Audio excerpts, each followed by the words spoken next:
പരിശുദ്ധ സുവിശേഷം ശ്രവിക്കാം. സമാധാനം നിങ്ങളോടുകൂടെ. അങ്ങയുടെ ആത്മാവോടും കൂടെ. വിശ്രമത്തറിയിച്ച നമ്മുടെ കർത്താവീശോമിശിഹായുടെ പരിശുദ്ധ സുവിശേഷം. നമ്മുടെ പിതാവായ മിശിഹായ്ക്ക് സ്തുതി. അധ്യായം 23 1 മുതൽ 12 വരെയുള്ള തിരുവചനങ്ങൾ.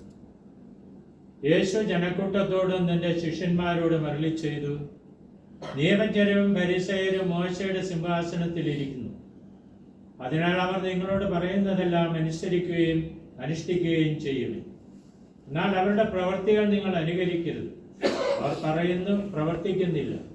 അവർ ഭാരമുള്ള ചുവടുകൾ മനുഷ്യരുടെ ചുമലിൽ വെച്ചു കൊടുക്കുന്നു. സഹായിക്കാൻ ചെറുവിരൽ അനക്കാൻ പോലും തയ്യാറാകുന്നില്ല.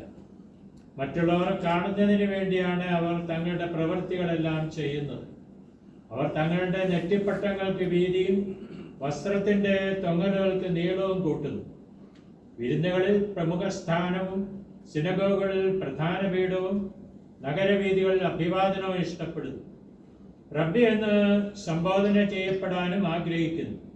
എന്നാൽ നിങ്ങൾ റബ്ബി എന്ന് വിളിക്കപ്പെടരുത്. എന്തെന്നാൽ നിങ്ങൾക്കൊരു ഗുരുവേ ഉള്ളൂ. നിങ്ങളെല്ലാം സഹോദരന്മാരാണ്. ഭൂമിയിൽ ആരെയും നിങ്ങൾ പിതാവെന്ന് വിളിക്കരുത്. എന്തെന്നാൽ നിങ്ങൾക്കൊരു പിതാവേ ഉള്ളൂ, സ്വർഗസ്ഥനായ പിതാവ്. നിങ്ങൾ നേതാക്കന്മാർ എന്ന് വിളിക്കപ്പെടരുത്. എന്തെന്നാൽ ക്രിസ്തുവാണ് നിങ്ങളുടെ ഏക നേതാവ്. നിങ്ങളിൽ ഏറ്റവും വലിയവൻ നിങ്ങളുടെ ശുശ്രൂഷകനായിരിക്കണം. തന്നെ തന്നെ ഉയർത്തുന്നവൻ താഴ്ത്തപ്പെടും, തന്നെ തന്നെ